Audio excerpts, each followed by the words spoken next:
Olá, modificações que ocorreram na nova NBR 6118, que está até final de outubro em processo de avaliação popular e que ainda vai levar alguns meses talvez para ser lançada, mas que ocorreram no arquivo prévio.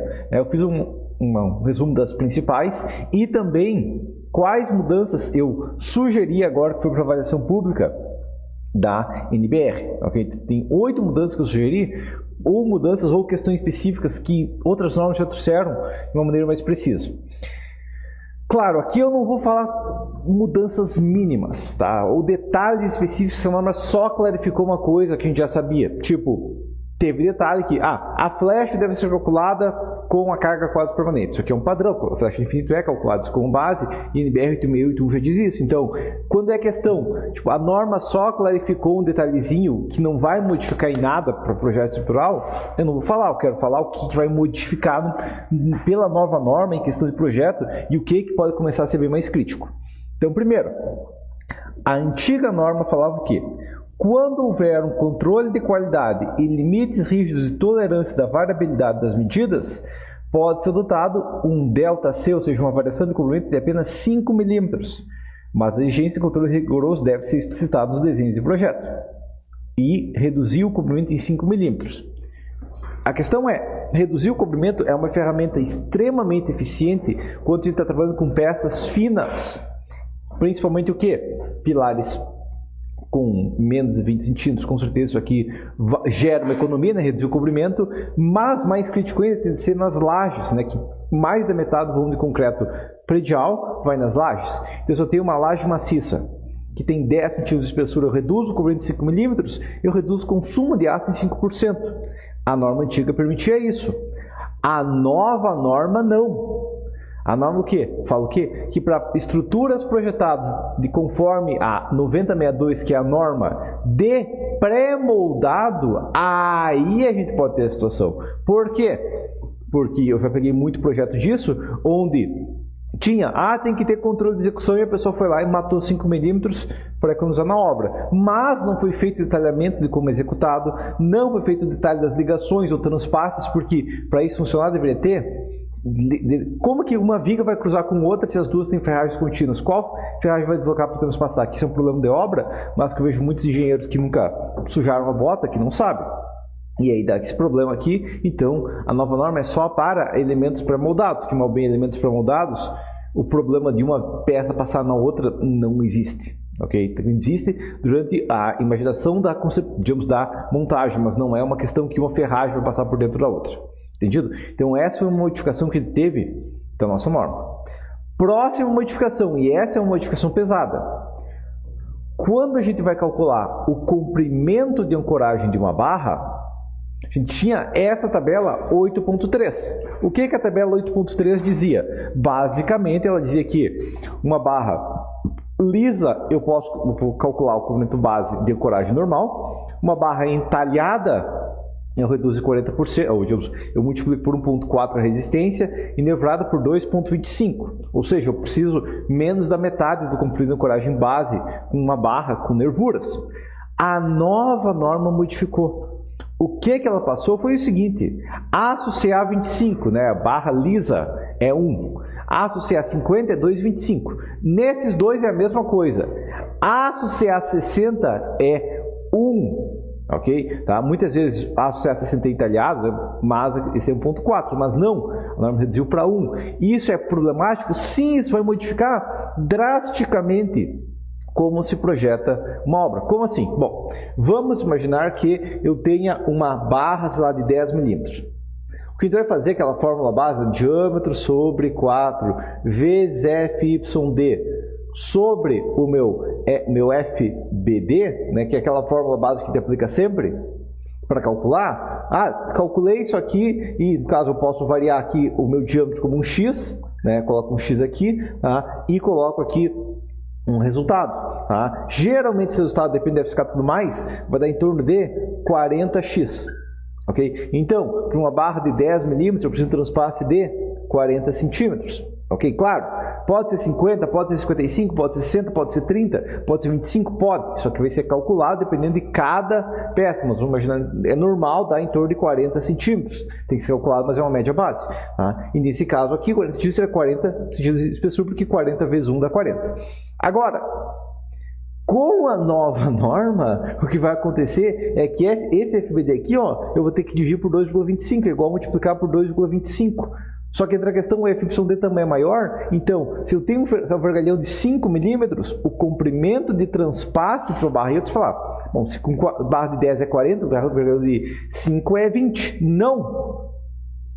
O comprimento de ancoragem para ferro CA 60, que basicamente vai praticamente sumir muitas coisas aqui, vai ser o quê? Vai ser multiplicado por 2,25, ou seja, vai ser maior, vai reduzir a metade do diâmetro, mais que dobrei o comprimento, e o comprimento de ancoragem é maior. Então, com base em torno de 50 centímetros ou 100 diâmetros em média, isso tem que ser calculado para cada caso, mas vai dar em torno de 100 diâmetros em média. Ok? Tá? Isso aqui é crítico drasticamente. Por quê? Porque uma questão muito comum que você vai ver em projetos, principalmente projetos de... Vou voltar o foco aqui, beleza? Tá? Principalmente projetos de lajes e placas é o que? É usar um vergalhão CA50 para reduzir o peso, mesmo que o vergalhão seja mais caro por quilo, vai reduzir o peso.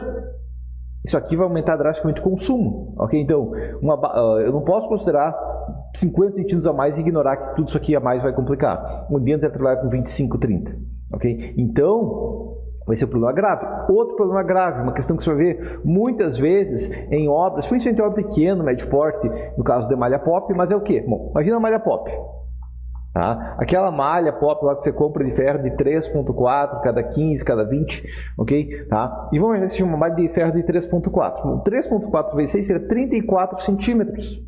Ok? Em média, se for ficar menor, pode ser 40 centímetros. Então, o que vai acontecer é que uma malha pop de 3x2, ou 2x3, eu não consigo medir, tá? Ela vai ter uma área efetiva, se eu tiver um transpasse de 40 centímetros, de 1,60 por 2,60. Eu vou precisar 40 centímetros de transpasse entre uma malha e outra. É uma perda considerável? Eu vou demonstrar aqui agora a matemática exata. Basicamente, a conta que eu vou ter aqui é o seguinte, ó. 1,6 vezes 2,6 sobre 2 sobre 3, menos 1 vezes 100, eu tive uma perda de 30% da área. Ok? Tá? E dentro da questão, imagina que eu tenho uma laje de 100 metros quadrados. 100, a malha tem 2x3, 2x3 vai dar 16 malhas. Não, é 100 sobre 1,60 sobre 2,60, vai ser 24 malhas. Percebeu? Aumenta em 50% o consumo de malha. Então, a gente vai ter que ficar, ou modificar muito bem isso, ou planejar muito bem isso, ou tentar evitar o uso de malhas direto, não sei que seja malhas mais longas, tipo a malha de 2,45 por 6, a perda é menor, mas ainda assim é uma perda considerável. Por que isso? Porque muitas vezes era feito com comprimento de ancoragem muito pequeno, principalmente no caso dessas malhas aqui, e toda a ancoragem era feita na mesma posição, o que gera uma solicitação maior. Então, por isso a norma reduziu drasticamente esses efeitos, ok? Tá? E mal bem reduzindo drasticamente os efeitos, vai voltar a querer trabalhar mais com barra CA50 do que barra CA60. Geralmente, o pior vergalhão de projeto é o 6.3, porque ele é o mais caro pela resistência, mas muitas vezes vai compensar agora, por causa da redução de ancoragem, trabalhar com aço CA50 e não CA60. Beleza? Próxima situação de diferença. Essa é uma diferença bem específica, mas com FCK maior do que 40, ela começa a ser crítica. Que é o que? Basicamente, a gente imaginava, conforme a NBR antiga, que o concreto chegou na região, eles vão aplicando compressão, ok? Vou apertando ele, deformando ele. Ele chegou na tensão limite, que é o nosso 85% do FCD, beleza, ele permanece nessa resistência. Não é mais isso, não posso considerar mais isso, até porque o concreto vai ter uma fragilização. Não é essa curva aqui, agora é essa curva aqui, ó, onde o concreto ganha resistência, porém, o que ele passa do limite, ele pode perder um pouco de resistência. Quando que isso é crítico? Basicamente, até FCK 40 não precisa se preocupar. Por quê? Porque o concreto fraco, ele arrebenta cedo. Agora, um concreto de uma alta resistência, ele vai aguentar mais deformação. Ok? Tanto que a norma antiga tinha o 0,35% fixo de deformação, não vai ser mais bem fixo. Ok? Tá? Quando a gente passa de um FCK 40, aí eu vou ter uma redução. Por quê? Porque muitas vezes, novamente, usava um concreto muito forte para suportar uma tensão muito pesada e, na prática, ele não suportava toda essa tensão. O coeficiente de segurança absorve isso, mas é uma diferença que está tendo. Então, se eu pegar uma viga e dobrar o FCK, consigo reduzir metade da espessura, metade da largura?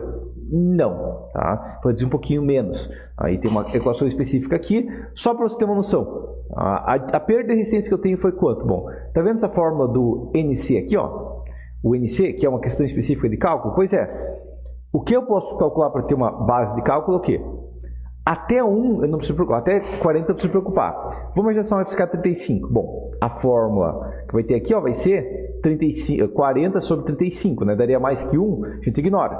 Até 40 eu não preciso preocupar também. Agora, imagina que eu vou fazer um concreto de FCK 50, ok? Dividido por 40 elevado a 1/3, ok? Tá? O que eu vou ter é uma perda de 7,7%, ou 50 sobre 1,0772 aqui, ó, só para a gente ter o valor exato aqui, tá? Seria equivalente a uma FCK de 46, ou seja, a nova norma para FCK superior a 40 é uma questão bem específica, mas é uma questão que muito construtor, você vai ver, que trabalha com pilar de FCK 50, porque tecnicamente consegue reduzir drasticamente a seção dele, e trabalha também com o restante da obra deve ficar 25 e FCK 30. O ganho não vai ser tão eficiente assim deve ficar 40, ok? Então talvez elimina ou reduza um pouco essas variações. Vai ter uma diferença crítica? Não, tá? Mas nem assim é uma perda de resistência. FCK 50 eu pensava que podiam suportar 25% a mais, não vai suportar mais. Vai suportar, digamos, para cada MPa que eu aumento, só consigo aproveitar 2/3 desse MPa, entendeu? Então essa é uma diferença que a gente tem na nova NBR. Não é uma diferença grave, só que acima do FCK 40 vai ser uma mudança de projeto. Próxima questão que a gente tem. A questão de ancoragem por aderência, ok? Tá? E dentro da questão, a gente tem só a questão específica que a gente pode trabalhar com barra tradicional soldada ou chapa soldada na ponta da barra. Isso aí não tinha. O que seria isso? Basicamente, uma questão que a nova norma permitiu, já que a gente está com problema de ancoragem para o CA60, não que isso vai ser usado no CA60, mas isso pode ser usado geralmente em ancoragem de galpões, isso aqui é usado, ou isso aqui pode ser usado também quando tem uma barra de grande diâmetro. Tá? Não tinha isso normativo, não é uma questão comum no Brasil. Mas imagina, sei lá, que eu tenho uma viga, ok? Tá? Tem uma viga, sei lá, um vão grande, uma coisa do tipo, ou pior, uma viga parede, uma viga alta, uma viga de transição cortante, pesada, e ela apoia num pilar pequeno. Tá? Imagina que ela apoia num pilar de 19. E imagina que essa viga aqui ela precisa de uma ferragem pesada. Claro, se for uma viga com ferro de 10, Gilberto, não precisa se preocupar com isso. Tá? Mas imagina que essa viga aqui tem, sei lá, 6 ferros de 25. Bom, a questão é 25, eu preciso de 1 metro para ancorar ele. Eu tenho que ancorar só 1/3 no apoio, ainda assim, é 33 centímetros. A norma vai permitir o quê? Que essa barra aqui, ó, ok, ao invés de colocar dobra nela, eu solde uma chapa na ponta dela, ok? Então eu vou lá na ponta da minha barra e deixo ela reta, né? Até porque muitas vezes você vai ver pessoas falando: ah, eu tenho um ferro de 25, eu não consigo, é muito difícil dobrar um ferro de 25. Tecnicamente, me dá uma alavanca grande o suficiente, eu dobro o mundo, eu movo o mundo, igual ao princípio da alavanca de Arquimedes. Mas a questão é, se eu tenho um ferro pesado desses, eu posso colocar uma chapa na ponta, claro, essa chapa tem que ser dimensionada, tá? É um dimensionamento basicamente como se fosse uma microlaje, okay? Uma micro sapato, na verdade, tá? Mas, na inflexão pura, mas é uma possibilidade, eu vou lá e coloco uma chapa, e essa chapa consegue ancorar no meu concreto, ok? Desde que ela tenha uma área adequada, e como eu falei, isso tem que ser dimensionado, mas é uma questão que não tinha, era a questão que o padrão, eu tenho que colocar um ferro de 25, era entupir de grampos, colocar coisas do tipo, e agora a gente tem a possibilidade de colocar uma barra de ancoragem, ok? É uma vantagem que a gente tem, é uma economia que a gente pode ter em grandes diâmetros, tá? Até 12.5 eu não consigo ver isso aqui sendo aplicado nunca, ok? A partir do ferro 16 isso começa a ser interessante, quem sabe o ferro 20 já vai compensar, mas é uma questão de análise, ok? Tá? Próxima questão, é uma diferença pequena que teve, mas isso aqui é só uma questão específica que vai contra a técnica 120, tá? Mas ela permite, a nova norma permite considerar a ação de água como permanente, variável e especial, dependendo da situação. Ok? Antes não tinha aqui, e aqueles textos assim que eu falei que tem vários outros, que não é uma mudança, só uma clarificação das coisas. Ok? Próxima diferença, a norma vinha com um formulário para calcular a flecha diferida. E para isso ele calculava a inércia fissurada, que vai depender da quantia de aço que eu tenho, entre outros fatores. Só que tinha um problema. Muitas vezes eu tenho uma viga com uma certa armadura positiva, uma certa armadura negativa. E daí como que eu calculo a flecha nesse caso? E a nossa nova norma veio com essa questão aqui. Tá? Por quê? Porque, ok, mas eu tenho 2 ferros 12.5 no positivo, mas no negativo eu tenho 2 ferros de 10, mais um reforço de ferro de 16. Como que eu calculo isso aqui? E a questão é formulário básico. Ele vai calcular o quê?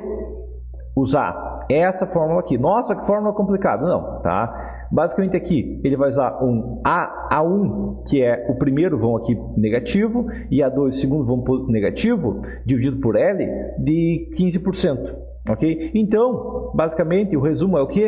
Em vigas contínuas, usa 70% da inércia positiva e 30% da inércia negativa para calcular a inércia efetiva. Então, eu vou calcular a deformação de uma viga, eu vou fazer o quê? Eu vou calcular usando 70% positivo e 30% negativo. De ter um cálculo bem mais preciso.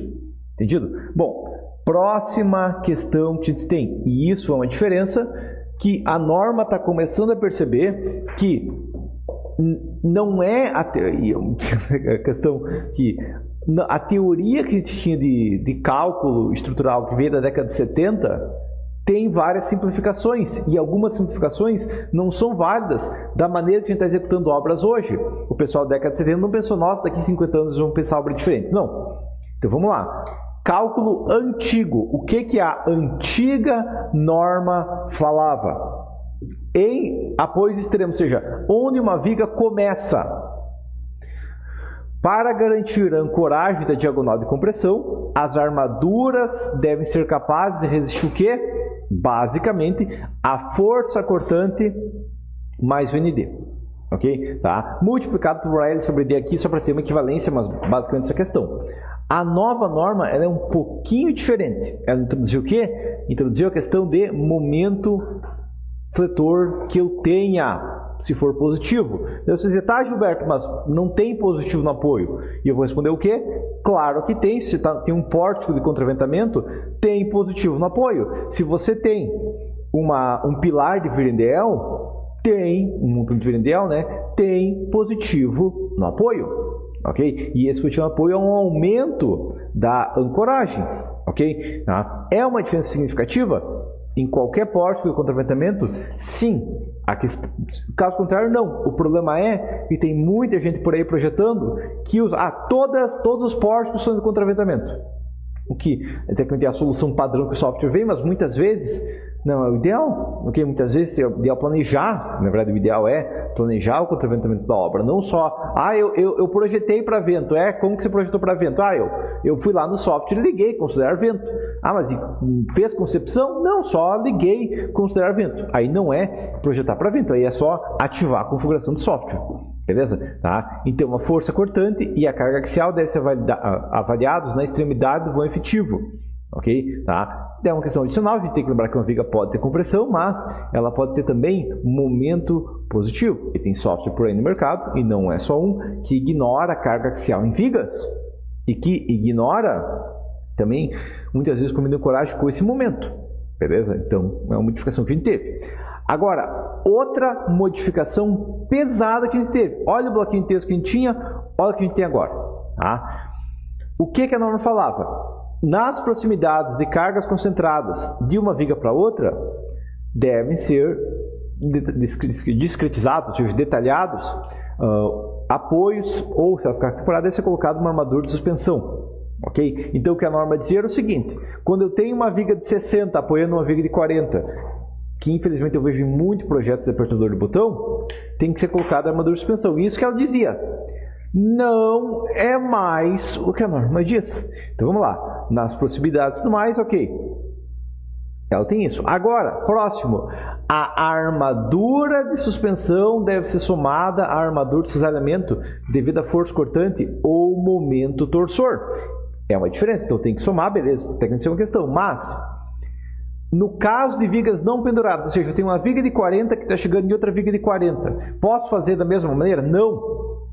A nova norma deixa bem claro, ok? E ela vai modificar e ela vai penalizar mais ainda apertador de botão, e ela vai penalizar mais ainda um projeto mal feito, e ela vai penalizar mais ainda um projeto maluco que não planejou bem a estrutura. De que maneira? Mesmo que eu não tenha uma viga mais alta chegando uma viga mais baixa, a gente precisa de armadura de suspensão. Ou seja, eu tenho uma viga de 40, chega em outra viga de 40, adivinha só? Tem que colocar armadura de suspensão. Pode ser utilizado os estribos complementares e tudo mais, mas muitas vezes não vai ser eficiente. Tem que ser verificado cada caso. Nenhum software do mercado, por enquanto, confere isso. Tá? Então, entra a questão, tem uma certa largura de influência, tem que ter armadura de suspensão naquela região. Na viga apoiada, eu posso considerar 25% dos estribos. Então, muitas vezes tem uma viga leve, apoiada uma viga mais pesada, eu posso considerar 25% da armadura vindo da viga leve. Muitas vezes uma das vigas não está tão solicitado importante, posso pegar a viga leve para isso. Ok? Agora, 75% tem que vir da viga que está apoiando, ok? Então, quando tem um projeto e uma viga apoiada em outra, eu tenho que saber qual que é a cortante sendo transmitida e colocar uma armadura adicional nessa região. Por quê? Porque muitas vezes pode acontecer uma falha, pode ser patologias, quando eu coloco uma viga sobre viga e não tenho uma armadura adicional. Entendido? Tá? E entra a questão, no caso de vigas não penduradas, ainda tem esse consciente aqui. Se for uma viga de 40 que chega numa viga de 60, eu só preciso ancorar 2/3 da cortante, entendeu? Tá? Se eu tenho uma viga de 30 chegando numa viga de 60, 30 sobre 60, tem que ancorar 50%. Mas eu ainda preciso apoiar. Entendido essa situação? Então, essa é uma modificação pesada que teve nessa nova norma. A gente não tinha nada do tipo e agora a gente tem essa questão que vai modificar consideravelmente como que a gente projeta uma estrutura e vai penalizar mais ainda fazer uma viga sobre viga. Muitas vezes é necessário, realmente muitas vezes você tem um arquitetônico maluco, mas pela nova norma vai ser uma complicação maior.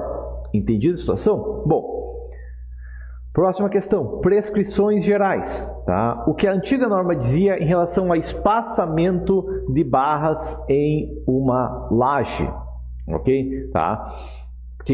Ela dizia o quê? Que as barras de armadura principal de flexão devem apresentar espaçamento no máximo igual a 2 alturas ou 20 centímetros. Prevalecendo o menor valor na direção na região, né, de maiores momentos fletores.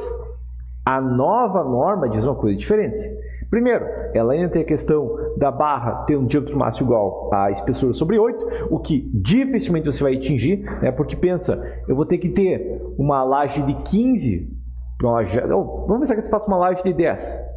Eu teria que colocar um vergalhão de 16 nessa laje para isso acontecer, o que é extremamente raro. Geralmente esse ferro está de 5, 6.3, 8, exagerando, numa laje maciça. Entendido? Então, uma diferença que a gente teve. Uma laje de 10, no caso. Agora, o que teve de modificação, o que teve de diferença que vai modificar o projeto é o quê? As barras da armadura principal tem só 2H ou 20 centímetros, só que em barras com diâmetro maior ou igual a 20 milímetros, o espaçamento máximo pode ser 15 vezes o diâmetro das barras. E se você fizer a conta, você vai ver que para uma barra de 20 é 30 centímetros, para uma barra de 25 é 37 centímetros. Daí você vai dizer, tá, Gilberto, mas quando que eu vou usar uma barra a cada 30 centímetros, cada 37 centímetros? Em que laje que eu vou usar?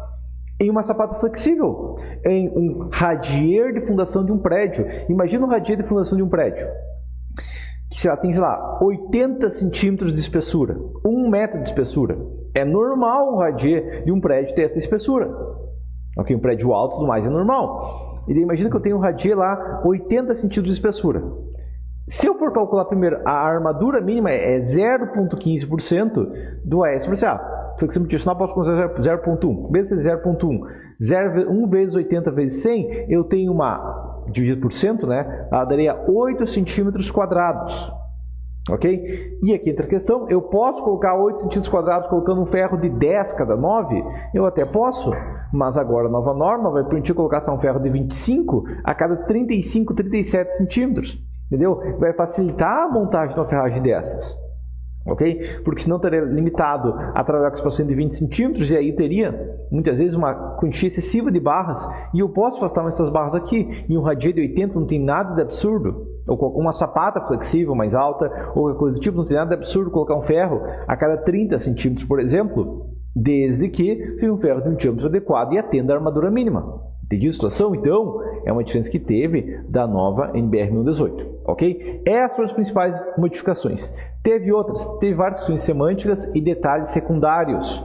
Agora, o que eu sugeri de modificações na norma? Bom, primeira questão, referências normativas. E o item 13.2.13 sugeriu o quê? Que a NBR cria, primeiro meu comentário, tá? Que a NBR cria, a 15575 cria seções de dimensões de obras. E entra uma questão que a norma 15575 permite, ela deixa explícito, pode ignorar 1118, mas tem muita gente que fala, não, mas não pode, porque eu só posso seguir a NBR 1118.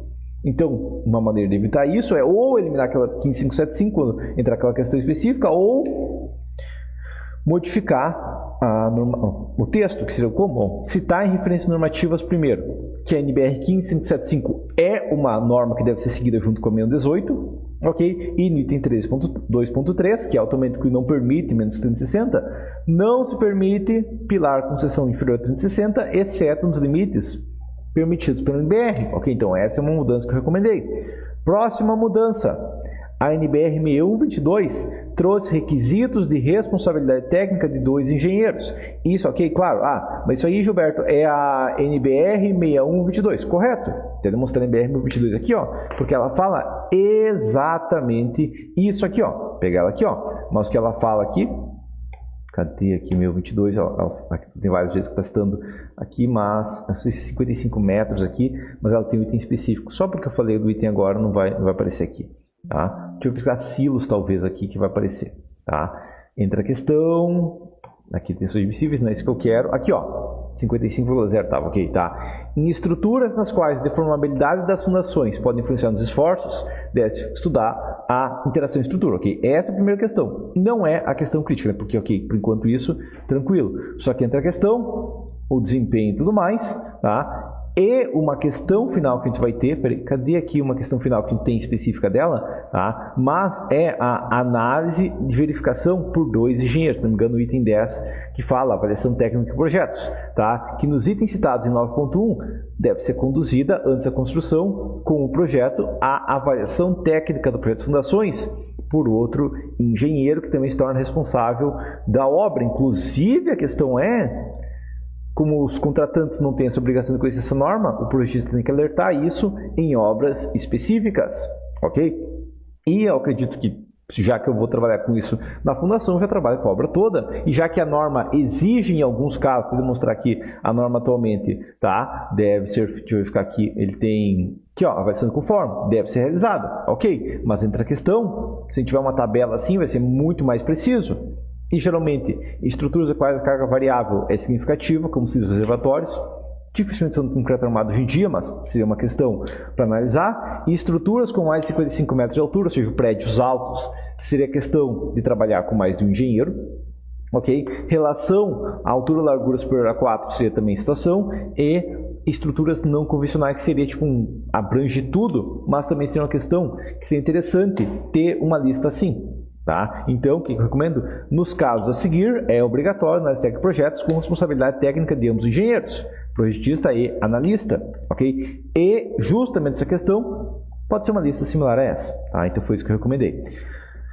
Próximo, a NBR exige maior cobrimento para ambientes marinhos, o que faz total sentido, visto que sal é horrível para o vergalhão, mas ela não deixa claro que é exatamente um ambiente marinho, e é uma questão de discussão. Eu tenho opiniões específicas sobre isso, mas eu entrei em discussão em projeto e uma consultoria que eu fiz justamente em relação a isso, ok? Tá? Então, de maneira a evitar confusões, determinar até qual distância da costa se aplica ambiente marinho, ok? ou uma margem, tipo, ambiente marinho é considerado até 1 km, mas pode ser necessário até 3 km, por exemplo, da costa.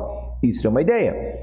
Assim como, e isso é uma questão que eu entrei em discussão em uma consultoria, que foi o quê? Que era uma obra próxima da costa, que é a seguinte situação: até qual altura se aplica respingos de maré? Isso é uma questão que não tem muita literatura sobre, ok? Isso é uma questão que, tecnicamente, ok, eu tenho um prédio, ele fica na frente do mar, sabe?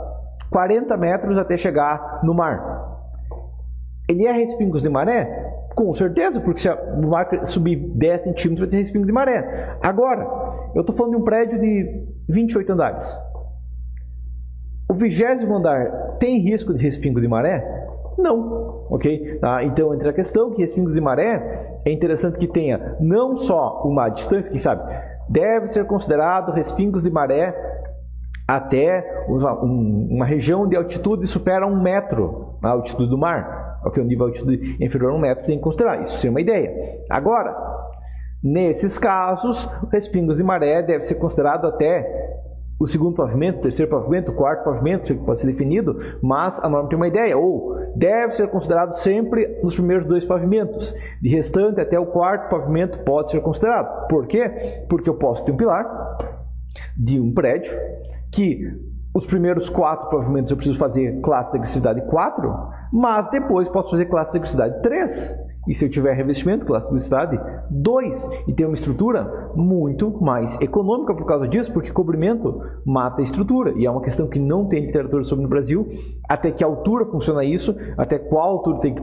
proteger aqui, tá? A questão do marinho tem, mas, infelizmente eu peguei uma análise de um projeto, uma consultoria, onde tinha um prédio justamente assim, e foi dimensionado o prédio inteiro com classe de agressividade 4. E eu falei, isso é uma maluquice completa, não faz sentido que o 20º andar seja classe de agressividade 4. Agora, entra na discussão, até qual andar a gente tem que considerar classe de agressividade 4, porque no 20º andar não vai ter respingo de maré, a não ser que dê um tsunami, tá? Mas ainda assim não vai chegar tão alto ainda, ok?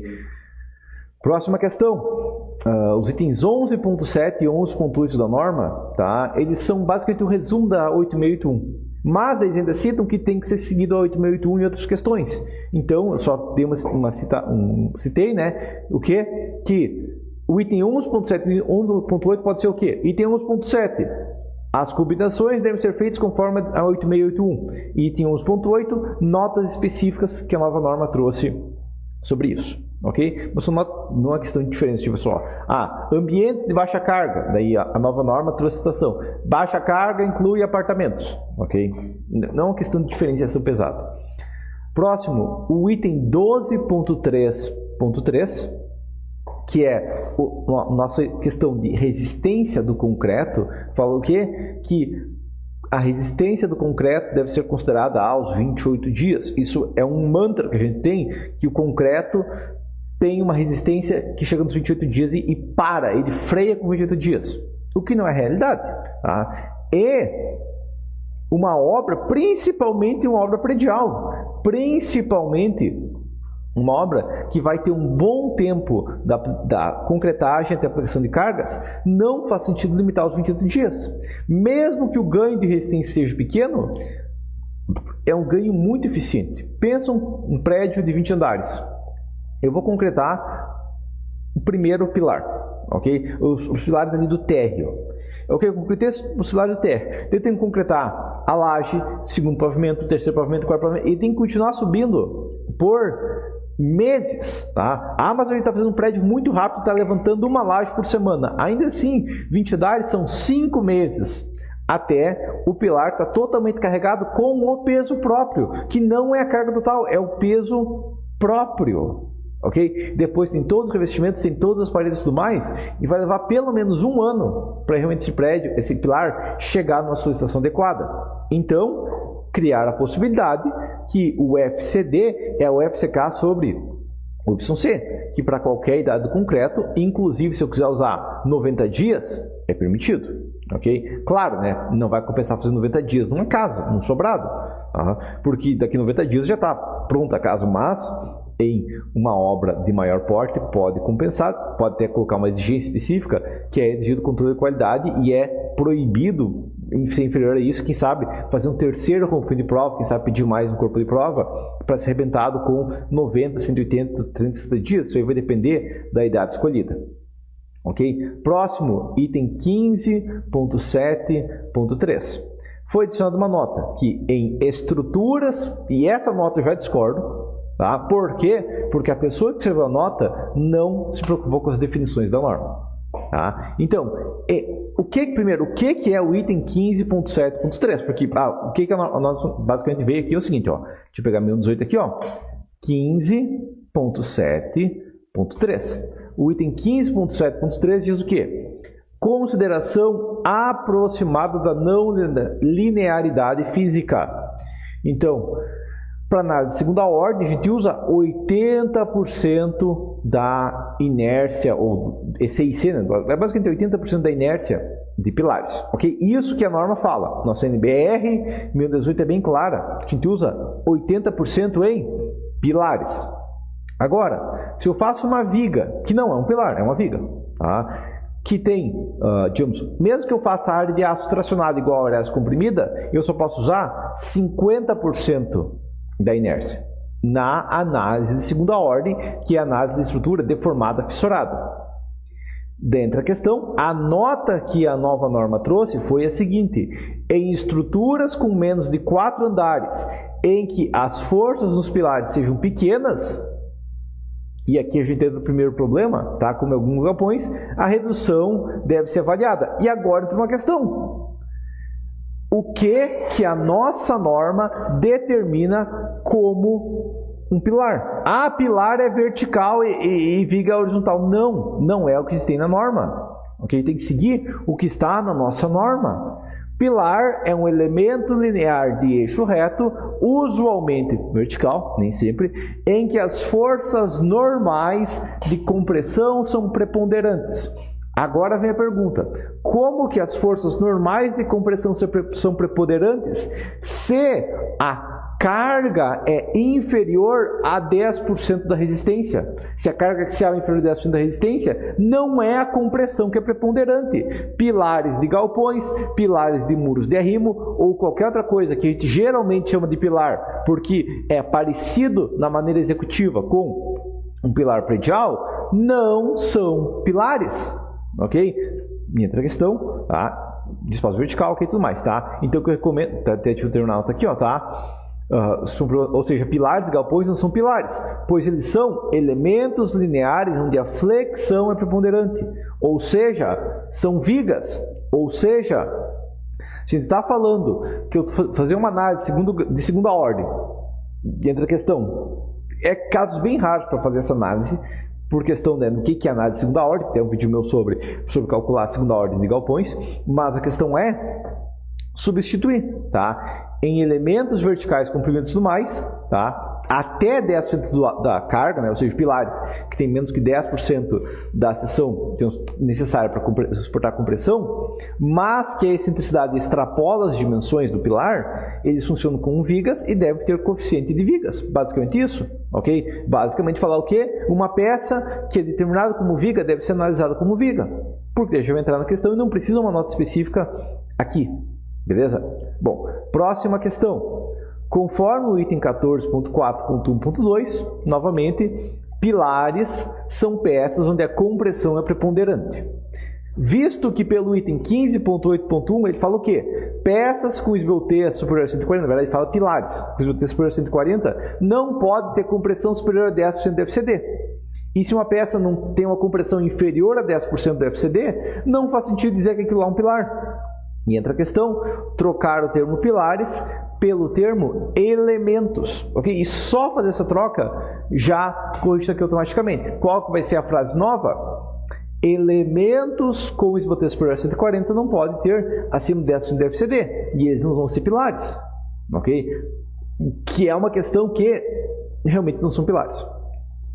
E por questão final, tá? Item 15.10. Esse é um item que eu não uso. Se aparece numa obra minha, eu não uso. Eu uso o item 9062, tá? Porque a 9062 também tem uma questão, só que, claro, a NBR 1018 chama de instabilidade, a 9062 chama de estabilidade. Elas chamam de elementos contrários, mas é a mesma situação.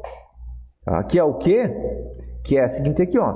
A 9062 tem formulários específicos aqui, ó, tá? Fórmulas específicas que eu posso aplicar. Já a 6118 fala o quê? Instabilidade lateral. Se a viga tiver pelo menos 40% da largura na altura, ela não vai flambar. Ponto final, acabou, sem discussão. Mas se ela tem uma isótope 0,39, tem que verificar separado como? Ninguém sabe. É porque ela não cita. Então, uma questão que seria muito mais eficiente seria o quê? Seria justamente isso, ó. Quando não for conhecido a carga crítica nas vigas, seguir os critérios aqui, ó. L sobre BF menor que 50 e LH sobre BF ao quadrado menor do que 500. E dependendo do caso, uma viga de 15 por 40 pode ter uma falha aqui ainda. Por quê? Porque a norma atual, e aqui eu vou demonstrar a situação. Imagina que eu tenho uma viga de 16 por 40.